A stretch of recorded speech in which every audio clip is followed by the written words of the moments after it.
Yeah. How are you? Very nice to meet you. Thank you. What a nice crowd. Well, first, my thanks to the conference organizers and to the National University, and thanks to all the distinguished guests. And really thanks to you all, because this is a celebration. It's a celebration, I think, of the most important and poignant moment in the history of the world, because this is the first generation, and the SynBio conferences certainly exhibit this. This is the first generation in the history of the world that I think recognizes what the world is. So if you think about the number of organisms on this planet, which may indeed exceed the number of stars in the universe, and you realize that we're all running on the same software language, okay? When you consider the size of these genomes and the number of, if you think of it from an IT perspective, the number of devices, which we call species, right? And then, so 8.7 million eukaryotic species alone, we're one of those. And so the second thing I think this generation has realized is that we, for the first time, actually understand our role in this biosphere, our role on this planet. Because of those 8.7 million eukaryotic species, only one of them has been systematically engineering the biosphere in real time, and that's us. So I have a couple talks on YouTube, and I don't want to go on longer about this. You can look these up, but I made the point, I think, at the end of one of them, that means we know what our job is. Our job is tech support. After the conference, a Nobel laureate who had spoken just before me asked me, what if that's not true? What if that's not our job? And my reply was, then we're irrelevant, or at least no more relevant than any other monkey. So decide. I believe in destiny, and I think we do have a destiny, and I think this is our destiny. So again, I think this is a celebration. I really thank you for being here. I wanted to talk about a set of practical contributions that we've made. So I'm not going to do too much of the vision thing today. I think hopefully you just heard it all that you'll have to endure today, because with regard to vision, I feel, so I'm half hillbilly, so I'll occasionally give you a hillbilly phrase. I'll teach you later what it means if you don't understand it. But we would say, with regard to the visionary stuff, I would be preaching to the choir here today. So I want to focus on what we've done at a company that I'm involved with, Intrexon, which was founded in 1998, from a practical perspective. And the reason I think it may interest you is because Intrexon's focus is on the industrialization of synthetic biology. We want to make, for our 650, 660 scientists, their dreams and creations come true in the real world and really impact the world in a big way. And we work across the entire industrial landscape, health, food, energy, consumer, environment.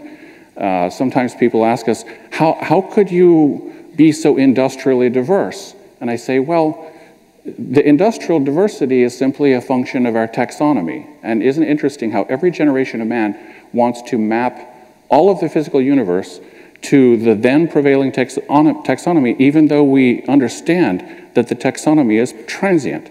So before you start thinking that that actually represents tremendous diversity, do realize that the homology between man and banana is 50%. And for some of us, it may be more. So now, since I am going to talk about Intrexon, which is a publicly listed company traded on the New York Stock Exchange, the lawyers want me to put this up here. So please read it quickly. There will be a quiz at the end of my talk. I'm glad this is a university. Oh, I forgot to thank, did I thank the National University? Thanks to them as well. What this says is that some of the things that I say, and I know you hope this is true, or otherwise, it's rather pointless for us to be here, do contain risks and uncertainties. So let's watch a video.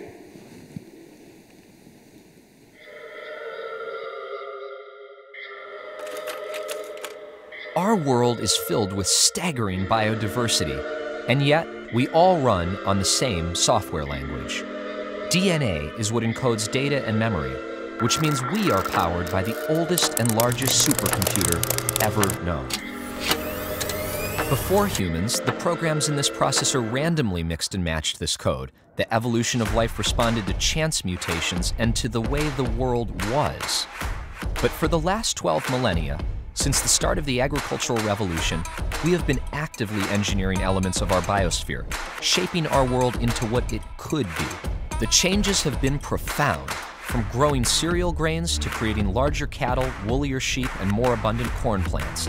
Thousands of years later, we continue to want more and have greater expectations of the impact that science and technology have on our lives.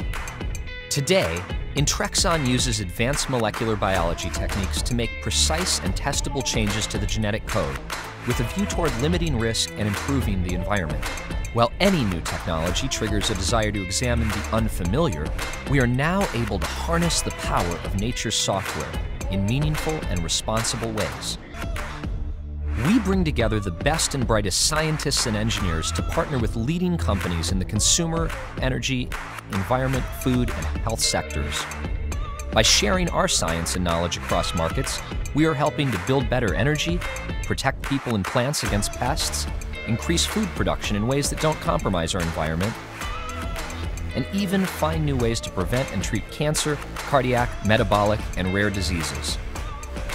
It's more than just making new discoveries to solve problems today. It's about anticipating and applying those technologies to the products people will demand in the future. Intrexon is opening up new possibilities for us and our planet.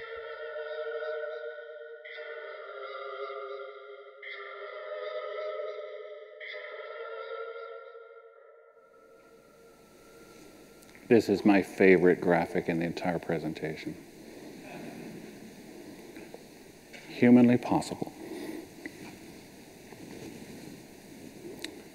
So the reason it's my favorite graphic is because it reminds me of something that I hope you all think of all the time, which is, you know, we're not like the IT geeks who are just doing a cool thing, hoping we can convince people to use our technologies, right? You realize when Gates and Jobs were running around trying to convince people that you know, everyone should have a computer, right? The world didn't want a computer on its desktop.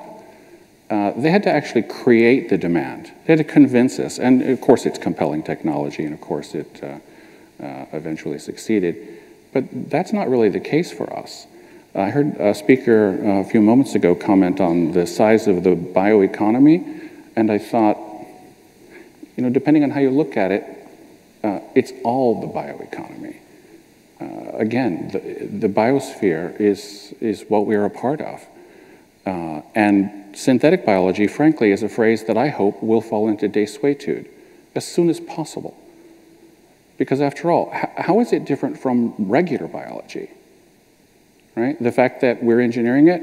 Well, man's been engineering it for 12,000 years, systematically. We've completely changed this planet.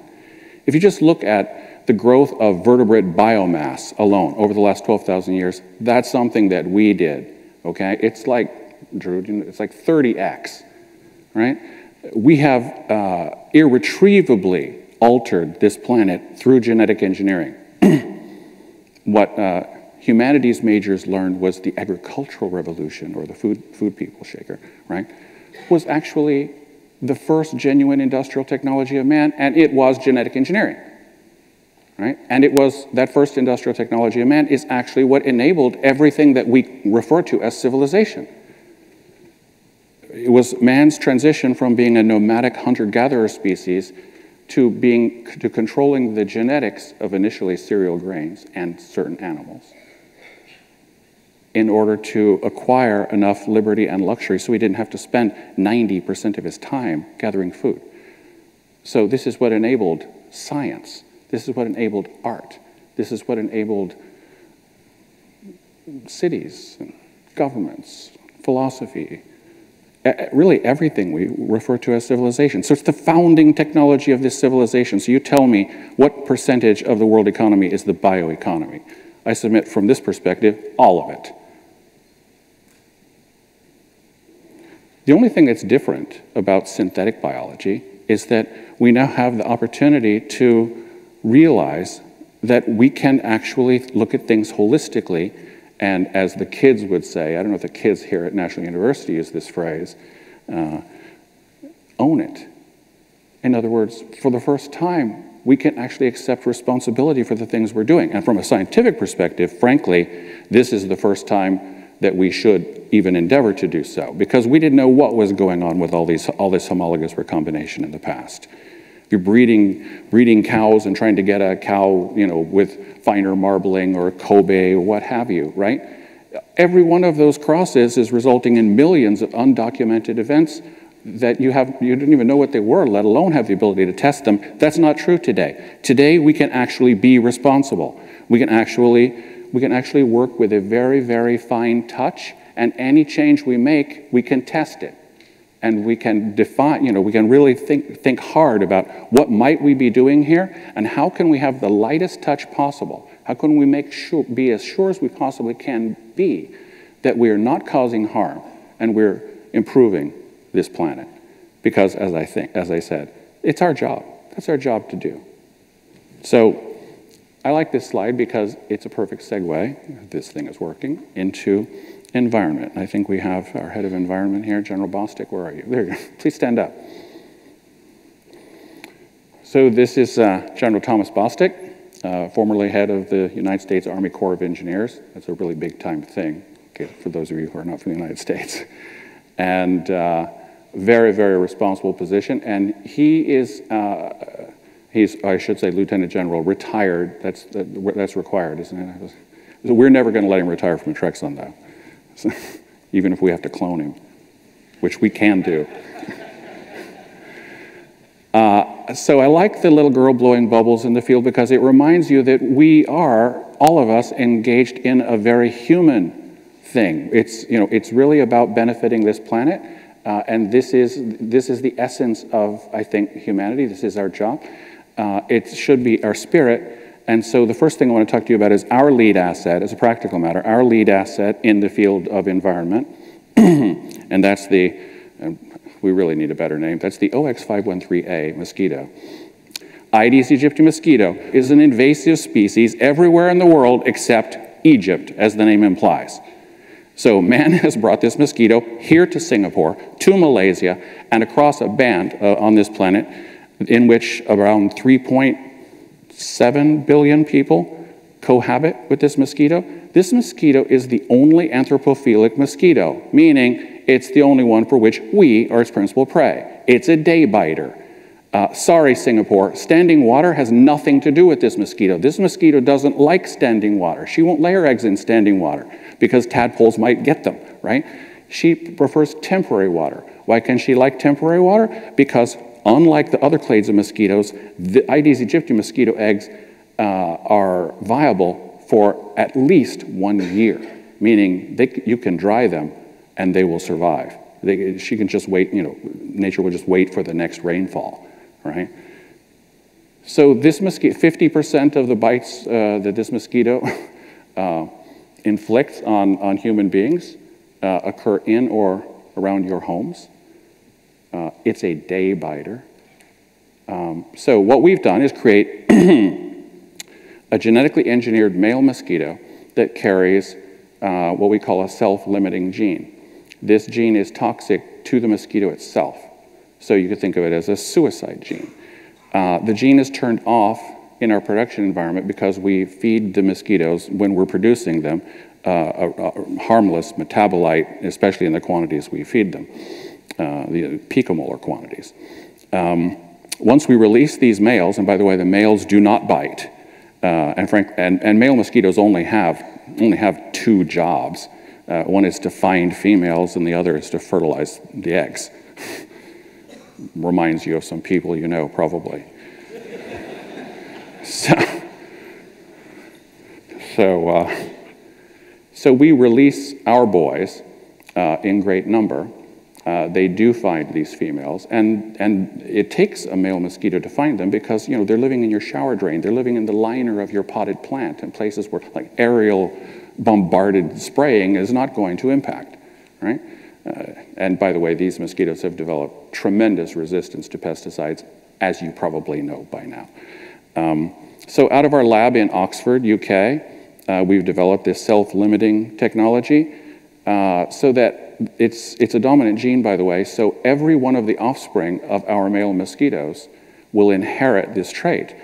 Well, of course, this is a suicide gene, and they are now outside of a production environment, which means, so far as the female is concerned, that was a successful fertilization. So one thing we know from 11 years, we've been running the same experiment for 11 years continuously in Oxford, the females will never be able to differentiate between our males and the wild type, unlike the case with sterile insects, right? She will never be able to differentiate or evolve away from our mosquitoes because it's a successful reproduction. It's a successful fertilization, right? The simple case is, though, those offspring will never survive to adulthood. They die as larvae or pupae. And with 11 years of field testing around the world, we've demonstrated that we normally accomplish, systematically accomplish, over a 90% reduction in the population of the Aedes aegypti mosquito. We have officials in places that are rolling this out, showing us that in their absolute worst neighborhoods for dengue counts are down by 91% inside of 1 year. I already mentioned it's very efficient. Now, what I especially fell in love with about this technology is it's an extremely light touch. This is not some crazy gene drive idea in which you have to worry about what don't you know, right? By design, and frankly, we've never been able to even posit a case in which this could not be true. This entire intervention is gone in the second generation. Okay? So, energy. So I mentioned that Intrexon is industrially diverse. This one, we've been very fortunate on. So for the last 5 years, around 20% of our scientists have been working on a single program. And the idea, unlike biofuels, which frankly, and please, anybody here in biofuels don't get upset about this, I don't think biofuels make sense at all. Just from a simple perspective of carbohydrate chemistry, taking a C6 and turning it into a C2 means that if you just count the carbon atoms, you're actually taking something that's more valuable and turning it into something that's less valuable. So absent government mandate, green premium or something like that, it simply doesn't make sense. We believe that the technologies that we support should make sense. They should actually lower costs to consumers and provide significant social benefit. And by the way, the idea of growing crops to provide fuels, I mean, listen, I flew here from the United States, sort of took the long way. I had stops in a few places on the way. What I saw the same thing out my plane window, the same thing you see every time you look out a plane window. What do you mostly see? Agriculture. More agriculture is almost not sustainable on this planet. We'll talk about that in a few minutes, but the idea that we're going to have more arable acres and use more water and have more inputs to feed our growing population is insane. It's irresponsible. So if you really want to count the carbon atoms, think about the number of carbon atoms wasted if the idea is that you're going to use as a liquid fuel something that came from corn. If you really want to count the carbon atoms throughout that entire chain, there's nothing sustainable about it. It's insane. So what would be sustainable? So the cheapest source of industrial available carbon on this planet today is natural gas. And fortunately, thanks to fracking, this is a planning value that should be valid for the next century, for the next 100 years. For every purpose that we can imagine, the cheapest source of carbon on this planet that is useful, that's industrially available, is natural gas. So the question for us became, can we do something with it?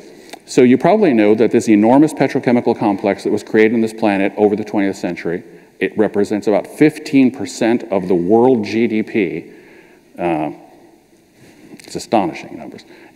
Farnesene, diesel fuel, $1 trillion. Gasoline, right, which is basically isobutanol, $1 trillion. These are very, very big markets. So this was indeed the highest risk and highest return from a financial perspective, and I think most socially impactful in many ways program that we've ever undertaken. You should know, I mean, just by way of background, and I'll get to the SynBio part in a second, that pretty much all of the petrochemical complex of compounds that are used in this world, including the elastic fibers that you may have on you right now, those are 1,4-butanediol, by the way. They're C4s. Are produced by breaking down oil. So it starts with catalytic cracking, so you have these, this huge soup of macromolecules. We break down oil. The only way of building up natural gas until today has been a process that comes from 1922 called Fischer-Tropsch. That process is a thermocatalytic process, and it is extremely, extremely exothermic, which those of you with a physics background will know immediately. That means it's like really inefficient. I mean, you can recapture some of that heat, but then you're talking about enormous capex. Well, so the job for us became, can we engineer a microorganism that consumes methane in order to produce high-value carbon upgrades to methane? Can we produce C4s, C8s, C15s? We have proven the answer to all of those questions is yes. Now I want to talk about food. So let me ask Dr. Shekhar Bodapalli to stand. So, Shekhar heads our food sector and also runs a division, which is our plant sciences division in Davis, California. The work that, thank you, Shekhar. The work that they're performing is, I think, is just absolutely brilliant. So here I just want to talk about a few. This is, believe it or not, a few of our assets. So beginning with a salmon. So as some of you may know, Intrexon owns majority interest in Aqua Bounty, which has the world's first US FDA, USDA, and Health Canada approved genetically modified food animal. What is a domesticated animal? I mean, I know you all know what a cow is, right? And a sheep and a dog. Well, let's forget the dog, although the dog would apply here too. I want to talk about food animals though. Cows, sheep, pigs, right? What's different about these animals from their wild type predecessors? How did we engineer them and to what purpose, right? Most chickens, that's a great example, right? What would happen if you released every chicken in the world into the natural habitat? And the answer is they would all die. A few of them would die of predation. 99.9% of them would die of starvation. We've engineered these animals to have too high, what makes them domesticated, which means, as the Roman jurists would have said, they have animus revertendi. They have an inclination to return, right? Why do they have an inclination to return? It's because they need us to feed them. They have too high a daily food requirement than they could sustain in the wild. That's what we've done with every domesticated food animal. So this is exactly what we did with this fish. So we made some very precise molecular changes in its genome so that it comes to market weight in 1/2 the time and on 30% less food. Now, what are we planning on doing with this asset? We want to use this production efficiency so that we can get us out of the least sustainable food activity in the world, which is marine extraction. Talk about, it's just, frankly, it's insane. At the present rate of, well, first, over the last 20 years, we have 50% less fish in the sea. This is literally insane. We're turning the seas into sterile bodies of water. Your children will know fish to be a luxury good. Your grandchildren will know fish to be something they see in a museum, absent aquaculture, which I'll speak about now. So our approach to aquaculture until very recently has been to grow them in sea cages. If you think about salmon, for example, let's just think about a sea cage. So we corral a bunch of fish in the sea and we dump food on top, which of course attracts all the indigenous marine life. They also like food, it turns out. They bring every pathogen that they have to your precious fish.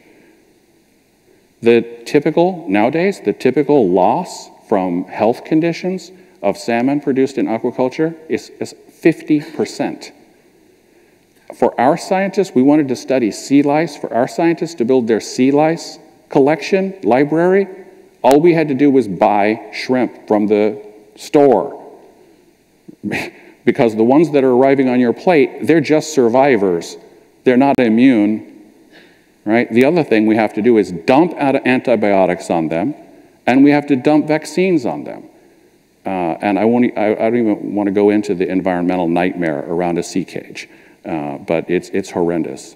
So I think we're just adding insult to injury with this approach. So we're going to spend this production efficiency by allowing these fish to be produced close to market on land, so that we can, as we do with every other food that we come to rely on in this society, in this world society, we'll be able to control all the inputs. We'll be able to monitor them throughout. These fish should not require antibiotics. They should not require vaccines, and they'll never get sea lice.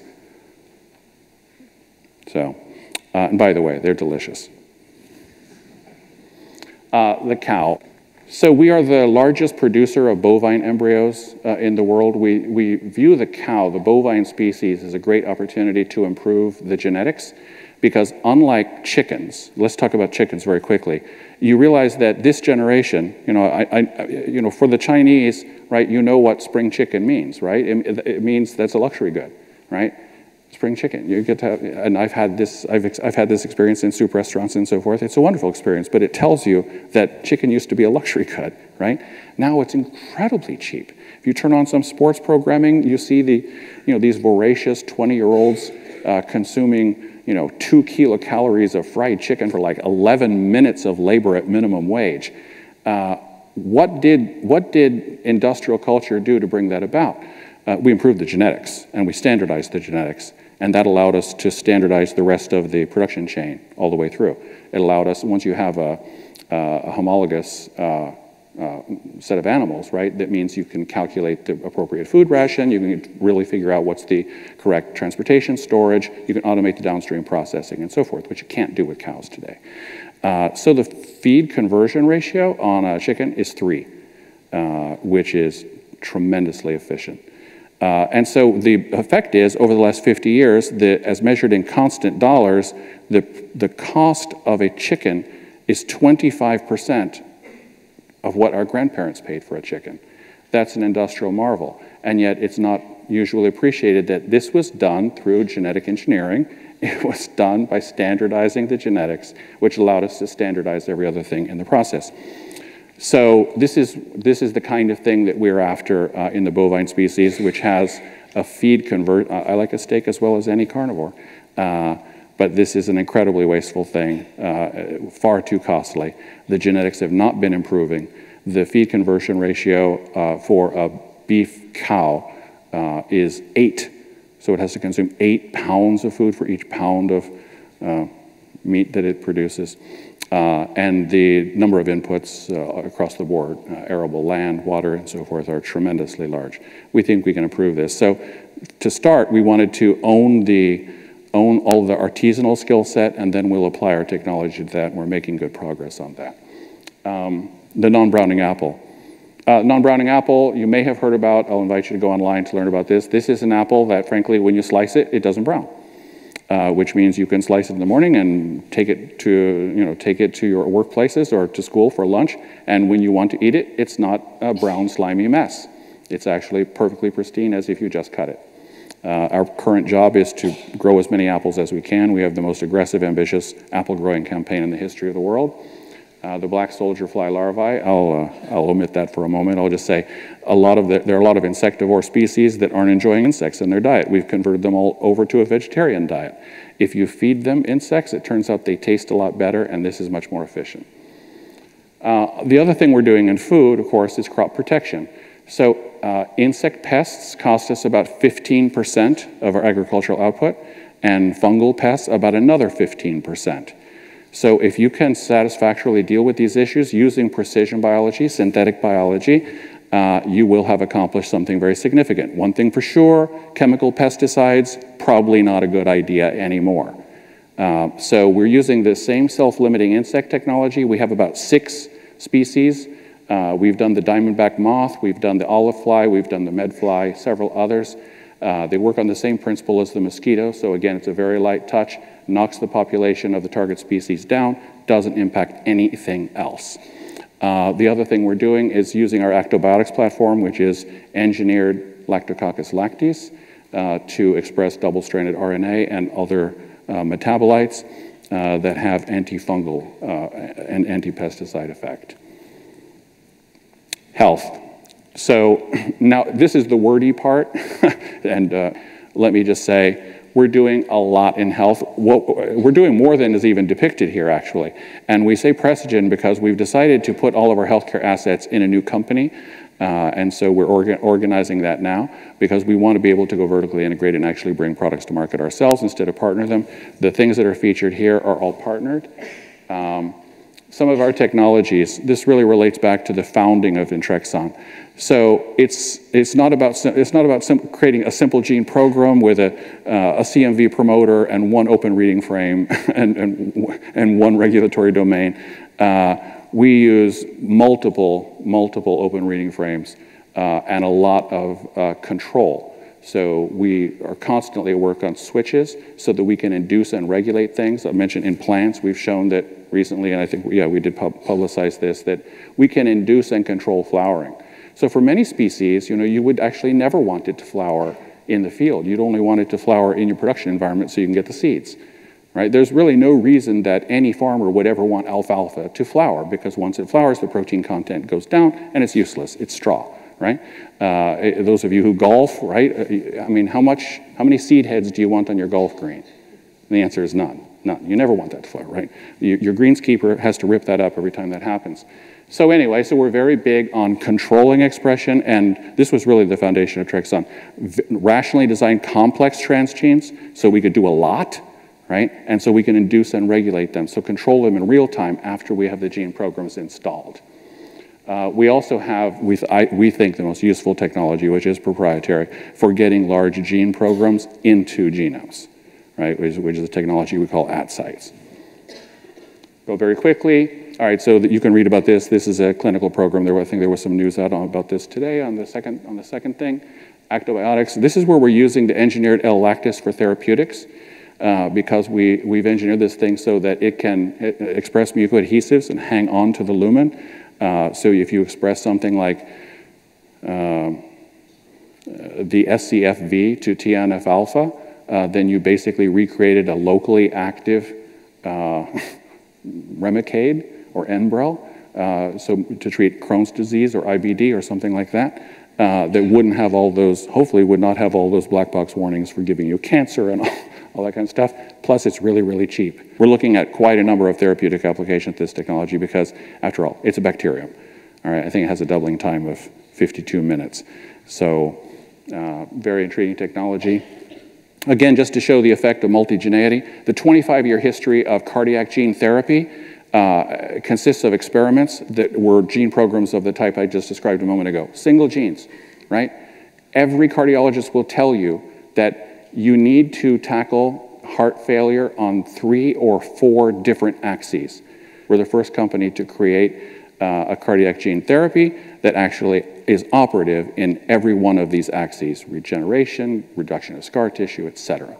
So we're very hopeful about this. This would actually be, from a health, from a therapeutic perspective, highly significant if we're successful. So fingers crossed on this one.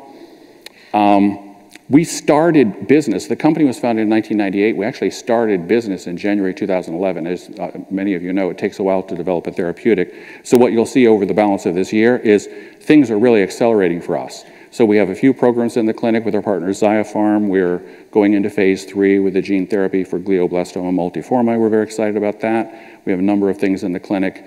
But the rest of this year, you can see, I think we go from, 4 to 14 therapeutic programs in the clinic. We have some claims to fame. Again, I want to just focus on the industrial side. So Intrexon, look, we're out there. We think we're in the avant-garde of hopefully what everybody here is really interested in doing. I'm going to come back and solicit you in a minute if Drew gives me enough time.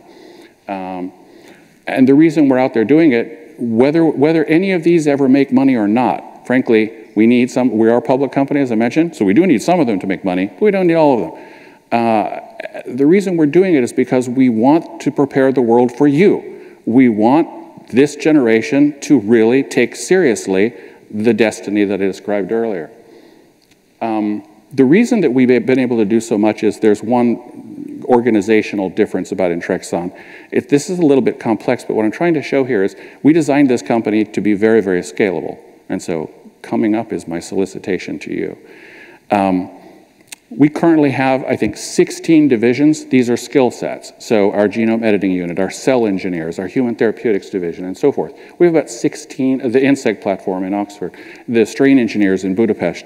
So we have about 16 teams of scientists who are actually doing the work, and we have 5 sectors: health, food, energy, consumer, environment. The divisions do not report to the sectors. They're transaxial to one another. And this architectural idea that we had about how to build, we don't have a corporate headquarters, by the way. So this architectural idea we had about taking in partners on many of these programs, right, actually shows us that we have 4 intersecting planes of collaboration. And this has allowed us to scale to levels and achieve efficiencies that even I did not originally contemplate. In other words, we're actually exceeding what we expected to see in terms of economies of scale. So thus my solicitation. My solicitation is, if you're looking for a great company that's going to change the world to join, let us hear from you. If you have assets that you think you'd like to talk about that would dovetail with some of our assets and capabilities, let us hear from you. If we can help you in some other way, we have some corporate social responsibility things going on that you'll hear about in the very near future, let us hear from you. Our job is to better the planet, and we take this very seriously. So, here on the please join us, I just want to make a little comment here. I think that will conclude it, Drew.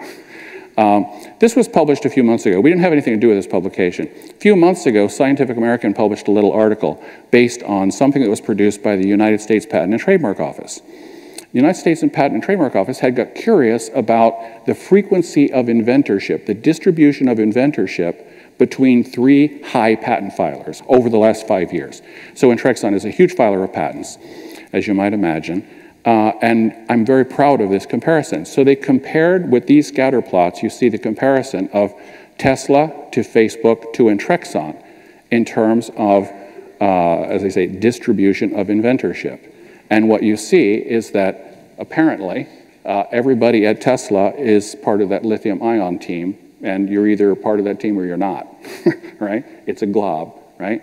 Facebook is a little bit more diffuse, but I like Intrexon's the best. And the day this article was published, I sent this to our scientific recruiters, and I said, use this to advantage, right?